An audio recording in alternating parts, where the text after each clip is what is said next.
ৰঙালী বিহুত কি কৰা হয় তাক উপস্থাপন কৰিবলৈ চেষ্টা কৰা হৈছে এইটো চেণ্টাৰ। বিদ্যামন্দিৰ হাইস্কুলত এইটো মডেল চেণ্টাৰ দিয়াৰ কাৰণে কাৰণ এই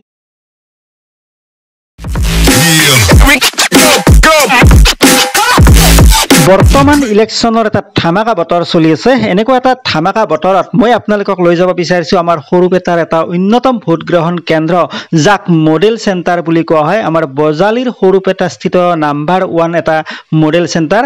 ইয়াৰ পৰিৱেশখিনি আপোনালোকক মই দেখুৱাব বিচাৰিছোঁ, লগতে কেনেকুৱা ধৰণৰ প্ৰস্তুতি চলিছে ইলেকশ্যনক লৈ সকলোখিনি আপোনালোকক মই দেখুৱাম। গতিকে আপোনালোকে ভিডিঅ'টো শেষলৈকে আনকাট চাই থাকিব। ভোটাৰসকলৰ যাতে ওলোৱা সোমোৱাৰ ক্ষেত্ৰত অসুবিধা নহয় তাৰ কাৰণে ইয়াত সুন্দৰকৈ বান্ধি দিছে, দুয়োফালে দিছে। আপোনালোকক মই প্ৰথম লেফ্ট চাইডৰটো দেখুৱালোঁ, এইবাৰ আপোনালোকে চাই লওক ৰাইট চাইডৰ ফালে।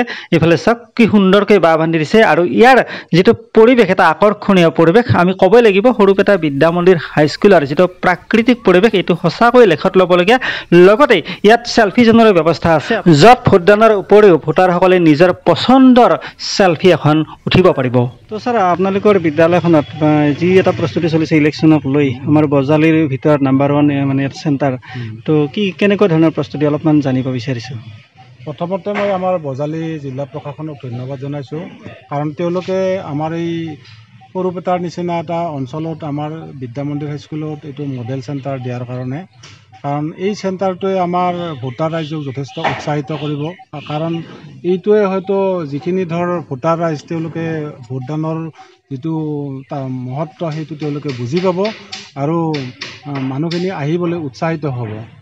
আৰু আমাৰ বিদ্যালয়ৰ ফালৰ পৰা আমি যৎপৰোনাস্তি চেষ্টা চলাই আছোঁ। আজি 3 দিন ধৰি আমি ৰাতিপুৱাৰ পৰা একদম গধূলিলৈকে আমি এইখিনি কাম সুকলমে হোৱাৰ ক্ষেত্ৰত আমি যথেষ্টখিনি কষ্ট কৰিছোঁ। তো সমূহ ৰাইজক কি আহ্বান জনাব, যিসকল দৰ্শকে মানে স্থানীয় দৰ্শকে এই ভিডিঅ'টো চাই আছে, কি আহ্বান জনাব?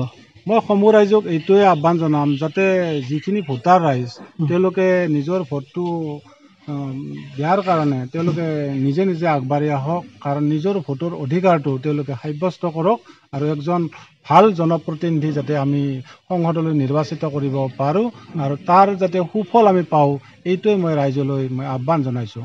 Okay, thank you. আমাৰ কাষত আছে আমাৰ সকলোৰে চিৰপৰিচিত বাইদেউ নমিতা বাইদেউ আছে। বাইদেউ, কি ক'ব এই শুভ মুহূৰ্তত? ভাল লাগিছে।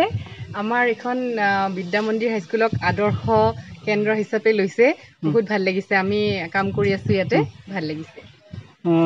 মই এটা প্ৰশ্ন আপোনাক সুধিব বিচাৰিছোঁ, মানে ইলেকশ্যনৰ বাবে এটা সম্পূৰ্ণ জোৰদাৰ প্ৰস্তুতি হৈছে ইয়াত। মানে আমাৰ মানে আকৰ্ষণীয় বহু কিবা কিবি সামগ্ৰী সজাইছে, তো এই সম্পৰ্কে কি ক'ব? এই যিখিনি প্ৰস্তুতি মানে আমাৰ এইটো দুটা হৈছে, এটা শ্বহীদ অক্ষেন্দ্ৰ বিদ্যালয় আছে বামাখাতাত, তাত এটা চেণ্টাৰ কৰা হৈছে। আৰু ইয়াত এটা কৰিছে, ইয়াত মানে ৰঙালী বিহুত কি কৰা হয় তাক উপস্থাপন কৰিবলৈ চেষ্টা কৰা হৈছে এইটো চেণ্টাৰত। আৰু চেলফি পইণ্টৰো ব্যৱস্থা কৰা দেখা হৈছে, যাতে আমাৰ ভোটাৰসকল আকৰ্ষিত হয়, যিসকল নতুন ভোটাৰ তেওঁলোক আকৰ্ষিত হওক আৰু গণতন্ত্ৰৰ কাৰণে তেওঁলোকে কেনেকৈ আগবাঢ়ি যাব পাৰে তাৰ কাৰণে সকলো উৎসাহিত হওক। সেইকাৰণে এনেকুৱা এটা সুন্দৰ পদক্ষেপ গ্ৰহণ কৰা হৈছে।